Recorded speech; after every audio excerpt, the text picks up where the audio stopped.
மருத்துவர் ராமதாஸ் அவர்களும் நானும் சேர்ந்து தமிழ் பாதுகாப்பு இயக்கத்தை நடத்தினோம்.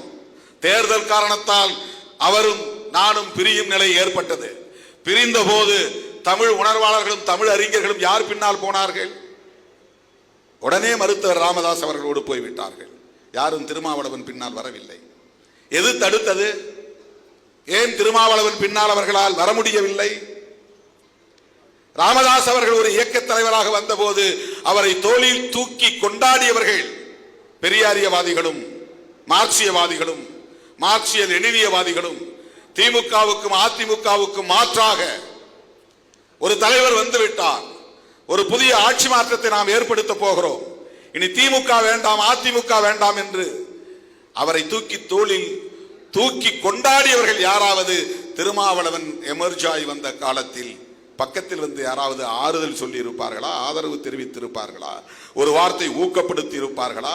இந்த எளிய மக்களை அமைப்பாக்குகிற முயற்சியில் இவ்வளவு கடினமான போராட்டத்தை முன்னெடுக்கிற திருமாவளவனுக்கு யாராவது துணை நின்று இருப்பார்களா? யாரும் கிடையாது. அவரை தலைவர் தலைவர் தமிழின தலைவர் தமிழின காவலர் என்றெல்லாம் தூக்கி கொண்டாடிய ஒரு நபர் கூட திருமாவளவன் பின்னால் நிற்கவில்லை, அல்லது திருமாவளவனுக்கு ஆறுதலாக நிற்கவில்லை. முட்டி மோதி சொந்த காலை ஊன்றி கையை ஊன்றி கரணம் போட்டுத்தான் திருமாவளவன் இந்த இடத்திலே வந்து இன்றைக்கு நிற்கிறார். கருத்தியல் அடிப்படையிலே தோழர் ரவிக்குமார் அவர்கள் தமிழ் மண்ணிலே சில கட்டுரைகளை எழுதிய போது எவ்வளவு ஆவேசம் தமிழ் மண்ணில் எழுந்தது. திருமாவளவனையே நொறுக்குவதற்கான முயற்சி நடந்தது. அந்த அரசியலையே நொறுக்குவதற்கான முயற்சி நடந்தது. எனக்கு எதிராக தலித் இயக்கங்களை எல்லாம் தூண்டிவிட்டு என்னை ஒருமையிலே பேச வைத்தார்கள். எனக்கு யாரும் மேடை போட்டு தரவில்லை பேச வைக்க. நானே வலிந்து வலிந்து வலிந்து நான் ஒரு பெரியாரியவாதி, நான் ஒரு பெரியாரியவாதி, நான் ஒரு அம்பேத்கரியவாதி, நான் ஒரு மார்க்சியவாதி என்று கம்யூனிஸ்டுகளோடு உறவாடினேன், பெரியார் இயக்கங்களோடு உறவாடினேன். நானே வலிந்து வலிந்து அவர்களின் அலுவலகங்களுக்கு தேடி போனேன். நான் ஏறாத அலுவலகங்கள் இல்லை, நான் சந்திக்காத தலைவர்கள் இல்லை.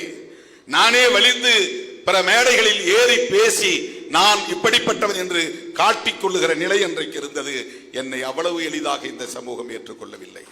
தமிழ் சமூகம் என் தலைமையை ஏற்றுக்கொள்ளவில்லை. இன்றைக்கு பெரியார் பாசறையில் வளர்ந்தவர்கள் பெரியாரை பெரியாரும் ஒரு மண்ணுதான் என்று சொல்லக்கூடிய நிலை உருவாகி இருக்கிறது. அவருக்கு எதிராக என்ன பெரிய இங்கே அரசியல் நடக்கிறது?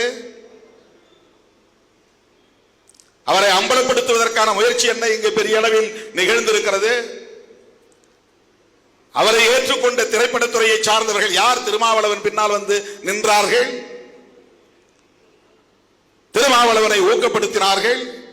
என்ன அடிப்படையில் திருமாவளவன் குறைந்து போனான்? பேச தெரியாதா? எழுத தெரியாதா? சிந்திக்க தெரியாதா? போராட தெரியாதா? திட்டமிட தெரியாதா? எந்த வகையிலே திருமாவளவன் குறைந்து போனான்? ஏன் திருமாவளவனை ஏற்பதற்கு இவ்வளவு தயக்கம்? இது ஒரு புறம், அதை நான் பொருட்படுத்தவில்லை, அது வேறு. அப்படிப்பட்ட நிலையில் முத்துக்குமாருடைய உடலை இங்கே வையுங்கள், அவன் என் தம்பி, பிரபாகரனிடத்திலும் திருமாவளவனிடத்திலும் இதை சொல்லுங்கள் என்று சொன்னவன், அவன் மரண சாசனப்படி இந்த உடல் இங்கேயே இருக்கட்டும், கொளத்தூரிலேயே கிடக்கட்டும் என்று நான் சொன்னால் அதை ஏற்றுக்கொள்ளும் நிலை அன்றைக்கு உண்டா? இல்லை. அவன் உடலை எடுத்துக் கொண்டார்கள். ஊர்வலம் புறப்பட்டு விட்டது. புறப்பட்ட நேரத்தில் ஒரு சின்ன திருத்தம் செய்தேன். அது என்னுடைய கடமை, அது என்னுடைய பொறுப்புணர்வு. வன்முறை நிகழ்ந்து விடக் கூடாது.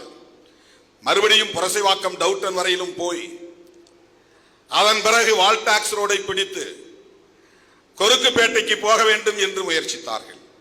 அப்போது நான் சொன்னேன், இப்படி போனால் விடிந்துவிடும்.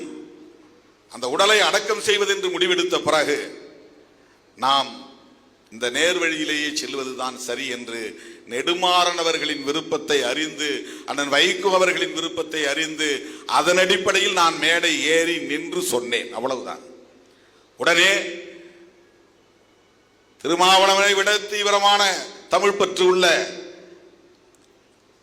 இனப்பற்று உள்ள பலர், திரைப்பட துறையை சார்ந்தவர்களும் உடனே அங்கேயே திருமாவளவன் திமுகவின் கைகூலி என்று பேசத் தொடங்கிவிட்டார்கள். ஏதோ கருணாநிதி கூப்பிட்டு சொல்லித்தான் நான் மடைமாற்றம் செய்கிறேன் என்று அந்த கூட்டணியில் இருந்ததனால் எனக்கும் அவருக்கும் தேர்தல் உறவு அவ்வளவுதான். என் நிலைப்பாட்டில் ஒருபோதும் திமுக தலையிட்டதில்லை. எல்லா மேடைகளிலும் அண்ணன் பிரபாகரனை நான் பேசியிருக்கிறேன், விடுதலை புலிகளை ஆதரித்து பேசியிருக்கிறேன். என்னை ஒருபோதும் திமுக தடுத்ததில்லை. அது வேறு, அது தேர்தல் உறவு. ஆனால் விடுதலை சிறுத்தைகளின் கருத்தியல் சார்ந்த எந்த நிலைப்பாட்டிலும் திமுகவோ திமுக தலைமையோ இந்த நாள் வரை எப்போதுமே தலையிட்டதில்லை.